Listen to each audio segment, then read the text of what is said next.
La question de la science et de l'opinion est quand même une question fondamentale de la philosophie.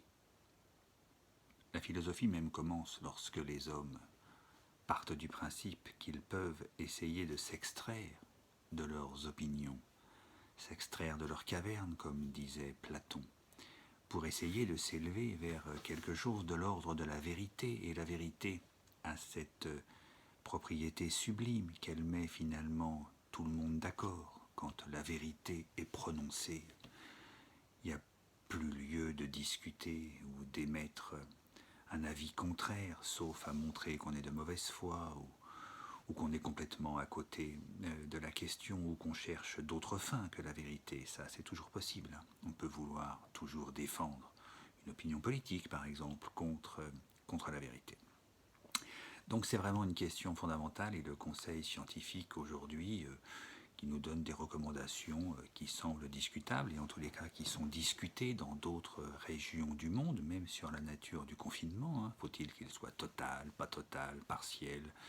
Faut-il autoriser les gens à faire un jogging ou autre type d'activité?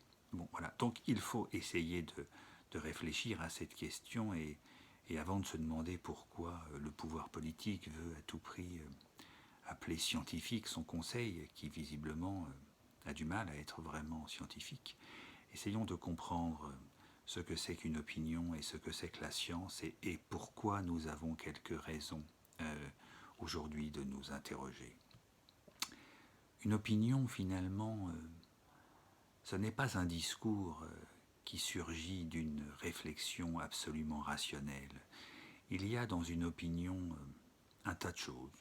D'abord un tas d'idées reçues, et peut-être y en a-t-il dans nos opinions aujourd'hui sur la question de la maladie. Il y a un tas de considérations et d'intérêts aussi qui rentrent en jeu, et peut-être aussi sommes-nous confrontés à un tas d'intérêts. Je crois que la préoccupation numéro 1 de bon nombre de médecins, il faudrait s'interroger pour savoir si la médecine en tant que telle est une science ou un art ou un mixte des deux. Mais la préoccupation première, c'est quand même de ne pas engorger les hôpitaux, ce qui n'est pas tout à fait une considération purement scientifique, mais plutôt une considération logistique, politique, économique voire, mais en tous les cas pas une considération scientifique.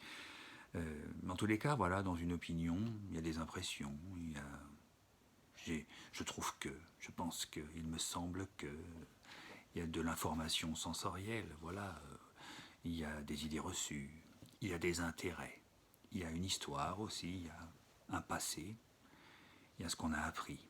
Et comme le disait Marc Bloch pour une toute autre question, la question de la guerre, mais c'est pas inintéressant de le citer à ce moment-là, il reprochait aux élites françaises de suivre aveuglément les doctrines qu'elles avaient apprises à l'école. Peut-être il y a aussi dans l'opinion quelque chose comme ça, une espèce de difficulté à s'élever au-dessus de ce qu'on a appris, une difficulté à rester donc dans le discours entendu, dans le lieu commun finalement. Descartes reprochait en grande partie à la logique d'Aristote qui passait pour être le nec plus ultra de la formation intellectuelle. Il disait que finalement, dans l'entretien avec Burman, il disait que les syllogismes et que toute la logique des syllogismes ne servait finalement qu'à transmettre des lieux communs. Voilà, donc il y a quand même tout ça dans une opinion et c'est un peu embarrassant malgré tout de nous présenter des opinions comme des conseils scientifiques. Un conseil scientifique, c'est autre chose. Un conseil scientifique, c'est d'abord quelque chose qui a pris la mesure d'une question. C'est d'abord quelque chose qui est porté par une question et quelque chose qui veut s'élever au-dessus de la diversité des réponses et des approches possibles de cette question pour s'en faire, comme disait Descartes encore une fois, une idée claire. Alors, ça fait 2 fois que je cite Descartes et ce n'est pas sans importance. Il faudrait aussi être capable de se poser la question, est-ce que Descartes est le philosophe le plus à même de nous éclairer sur la question de la science? Ça peut se discuter, Il est sans doute d'ailleurs, malgré tout, et il faut lui reconnaître ça, le premier à nous avoir indiqué un chemin pour essayer de nous élever vers la science. Et c'est ce chemin que nous allons essayer d'interroger un peu pour voir s'il n'aurait pas quelque chose à nous dire dans notre situation et dans notre contexte actuel.